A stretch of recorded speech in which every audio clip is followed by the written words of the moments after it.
नमस्कार दोस्तों, स्वागत है मुखर मितान और जी न्यूज़ प्रेजेंट्स चुनावी चौपाल में। आज हम बात करने वाले हैं छत्तीसगढ़ इलेक्शन के पहले चरण के बारे में, जहां पर नाम वापसी का अंतिम तिथि समाप्त हो चुका है। तो अब जितने प्रत्याशियों ने नाम दर्ज कर लिया था, वे चुनावी मैदान में हमें उतरते हुए दिखाई देंगे। और इसी से आज का हमारा मुद्दा निकल के आता है विधानसभा राजनांदगांव और कवर्धा का, जहां पर प्रत्याशियों की संख्या बहुत अधिक है, जिसके कारण हमें वहां पर दो ईवीएम मशीन देखने को मिलेंगे। और इसका क्या प्रभाव पड़ेगा इस चुनाव में, यह जानेंगे। और साथ ही अन्य विधानसभा में जहां पर अधिक प्रत्याशी हैं, उससे भी इस चुनाव में क्या प्रभाव पड़ने वाला है छत्तीसगढ़ चुनाव के पहले चरण में, इन्हीं सभी मुद्दों पर हम चर्चा करेंगे। और हमारे साथ होंगे सुनील द्विवेदी जी, जो कि वरिष्ठ पत्रकार और राजनीति के विश्लेषक हैं। आइए उन्हीं से सुनते हैं और लगाते हैं चुनावी चौपाल। जी नमस्कार जी। जो है, मैं सुनील द्विवेदी एक बार फिर मुखर मितान के लिए और रायपुर छत्तीसगढ़ से हम लोग बातें करेंगे कुछ छत्तीसगढ़ के चुनाव, विधानसभा चुनाव को लेके। इसमें महत्वपूर्ण ये है कि जो नामांकन वापसी की तारीख है वो कल खत्म हो गई है। आज विजयदशमी का पर्व है। सबको अपने अपने रावण जिनने सोच के रखे हैं, राम बन के उन रावणों का दहन करना है। और इसके लिए अब सब लोग मैदान में कूद पड़े हैं। 7 तारीख को जो पहले चरण का चुनाव होने वाला है उसमें 20 सीटों पे मुकाबले होंगे।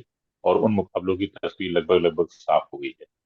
और इसमें जो है 20 सीटों में यदि हम बात करें तो राजनांदगांव, कवर्धा, पंडरिया, खैरागढ़, डोंगरगढ़, डोंगरगांव, कुज्जी, मानपुर, अंतागढ़, भानुप्रतापपुर, कांकेर, केसकाल, कोंडागांव, नारायणपुर, बस्तर, जगदलपुर, चित्रकूट, दंतेवाड़ा, बीजापुर, कोंटा है।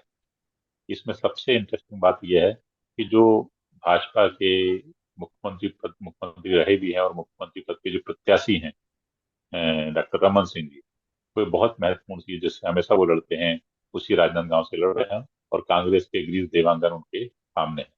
लेकिन सर्वाधिक प्रत्याशी, 29 प्रत्याशी जो हैं, वो राजनांदगांव में ही हैं। और निसंदेह जब एक बड़ा व्यक्ति कहीं चुनाव लड़ता है तो बाकी लोग भी चुनाव में एक जिनकी संभावना रहती है वो उतरते हैं। उनका मकसद अकेला जीतना नहीं होता है। उनका मकसद होता है या तो वो कुछ मिल जाए उन्हें, वादे, कुछ और चीजें जिसके माध्यम से वो बैठ सकें। एक और तरीका ये भी होता है कि उनकी आड़ में जो है बड़े प्रत्याशी ज्यादा पैसे खर्च करके और चुनाव प्रचार में अपने लिए लाभ लेते हैं। और बीच में ऐसे मौके आते भी हैं कि वो जो है उनको समर्थन देके बैठ जाते हैं। तो इसमें ये देखना पड़ेगा कि 29 में से जो दो तीन गंभीर प्रत्याशी हैं, डॉक्टर रमन सिंह और गिरीश देवांगन, उनके अलावा जो कम से कम 25 प्रत्याशी हैं, वे किस ओर जाते हैं। इसी तरीके की दूसरी सीट जो है वो कवर्धा की बनी है। बड़ी हॉट सीट बनी हुई है, क्योंकि वहां पे छत्तीसगढ़ में जो है कांग्रेस ने एकमात्र मुस्लिम उम्मीदवार जो उतारा है, मोहम्मद अकबर, उनको वहां पे उतारा है। और भाजपा ने विजय शर्मा को उतारा है। निस्संदेह धार्मिक उसको लेकर ध्रुवीकरण तो यहाँ होगा ही होगा, लेकिन इसके अलावा जो है 16 प्रत्याशी यहाँ भी मैदान में है।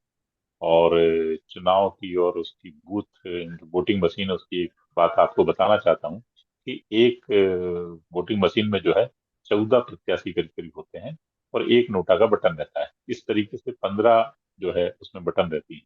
और जैसे ही 15 से अधिक यदि होते हैं तो दो मशीन आ जाती हैं। और ये ऐसे क्षेत्रों के लिए जहाँ पे उतनी लिटरेसी नहीं है, उतनी पढ़ाई नहीं है, उतनी जागरूकता नहीं है, ये एक बड़ा गड़बड़ वाला मामला भी होता है। तो इस तरीके से हम्म। देखा जाए तो छत्तीसगढ़ की जो प्रथम चरण की जो सीटें हैं उनमें राजनांदगांव और कवर्धा ही दो ऐसी सीटें होंगी जहाँ पे जो है दो वोटिंग मशीन का इस्तेमाल होगा। और इस दो वोटिंग मशीन में पहली एक जो वोटिंग मशीन होगी जिसमें संदेह, उसमें जो है कांग्रेस और भाजपा के प्रत्याशियों के और उनके नाम होंगे। लेकिन यदि लोग दूसरी मशीन की ओर तलाशने गए और वहां पे जो भी नाम मिले और किसी बटन दबाई तो उनके वोट भी गलत दिशा में जाना है, बेकार जाना है, ऐसी संभावनाएं हो सकती हैं। जैसे कि मान लीजिए कवर्धा में कहा जाएगा तो कवर्धा में हो सकता है एक दो तीन प्रत्याशी ही जो है वो दूसरी मशीन में उनको जगह मिले। और उससे बड़ी असमंजस की स्थिति रहेगी। लोग उसमें अपने प्रत्याशी का नाम देखेंगे जिसको वोट देना चाहते हैं, वो नहीं मिलेगा और फिर किसी और को जल्दी सुनील जी, रहती इसमें है। जो क्रम रहेगा उसको भी बताएं कि प्रत्याशी के नाम से अल्फाबेट के हिसाब से रहेगा क्रम, कि पार्टी अल्फाबेट के के इसके हिसाब से। देखिए, सबसे पहले तो राष्ट्रीय पार्टियों को ही लिया जाता है और राष्ट्रीय पार्टी जब कोई जो रहती है उसमें फिर अल्फाबेट का देखा जाता है।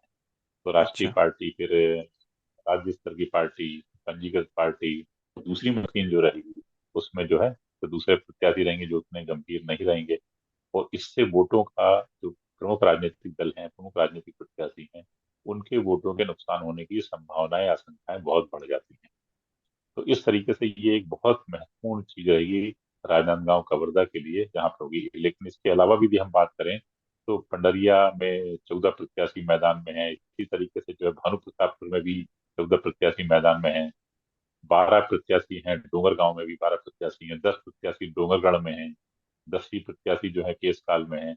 इस तरीके से जो है काफी जगह पे ऐसा है कि काफी प्रत्याशी हैं। 13 प्रत्याशी जो है अंतागढ़ में हैं, जहाँ विक्रम उसेंडी जो है एक वो भी महत्वपूर्ण सीट है, वहां से चुनाव लड़ रहे हैं वो भाजपा की ओर से।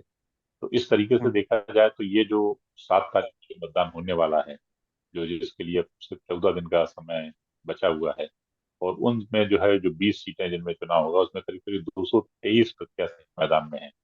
और कल जो नामांकन वापसी का रहा उसमें करीब करीब 30 प्रत्याशियों ने नाम वापसी ली है। और सर्वाधिक वैसे नाम वापसी भी जो है राजनांदगांव में 6 और कवर्धा में 5 है। तो इन लोगों ने जो है, दोनों ने, कांग्रेस भाजपा ने राजनांदगांव और कवर्धा में काफी प्रयास किए कि प्रत्याशियों की संख्या को सीमित कम किया किया जाए, जाए। लेकिन वो 6 और हम्म। 5 से आगे नहीं बढ़ी। और इसके चलते जो है यहाँ पे काफी प्रत्याशी मैदान पे हैं। और दो दो जो ईवीएम लगेगी, तो वोटिंग मशीन लगेगी, उसका खामियाजा तो इन लोग को अब भुगतना ही होगा। इसके अलावा वो भले उनके पक्ष में बैठ जाएं, उनके पक्ष में कर दें, लेकिन क्योंकि अब नामांकन वापसी की तारीख निकल चुकी है, इसलिए हम्म। वोटिंग मशीन में तो उनके नाम आएंगे आएंगे। ये एक बहुत हम्म। महत्वपूर्ण है। और इससे हम मानते हैं कि जो सबसे हॉट सीट है इस समय अभी पहले चरण की, राजनांदगांव का वर्धा, इसमें हर हाल में कांग्रेस और भाजपा दोनों को ही वोटों का नुकसान उठाना पड़ेगा। ठीक है, इतनी ये एक महत्वपूर्ण बात थी। और आज के हमारे जो पहले एपिसोड में जो है इस बात को सामने लाना था कि आखिर कैसे भाजपा और कांग्रेस जो है वो राजनांदगांव में जो है वोटों और कवर्धा में वोटों के नुकसान उठा रही है। जी हाँ दोस्तों, तो ये सुना आपने सुनील जी को। और दो हॉट सीट जिन पर सभी की निगाहें बनी हुई हैं, कवर्धा और राजनांदगांव। और अब नाम वापसी तो होना नहीं है, लेकिन जितने भी प्रत्याशी मैदान पर उतरे हैं वोट काटने का काम वो जरूर करेंगे। और देखना होगा 7 अक्टूबर को 2 ईवीएम मशीन होंगे, ऐसा बताया हमें सुनील जी ने, जिसकी वजह से कुछ नुकसान उठाने पड़ सकते हैं। आगे के जो सीट हैं जिनका चुनाव होना है दूसरे चरण का, और भी अन्य सीट हैं जो कि पहले चरण में है, उनकी भी हम चर्चा आगे करेंगे। आज के लिए इतना ही था। धन्यवाद सुनील जी आपका अपना कीमती समय देने के लिए, और जल्द ही मिलेंगे हम आपको अगले एपिसोड में कुछ नया लेकर। तब तक मुखर मितान के साथ बने रहिए। धन्यवाद।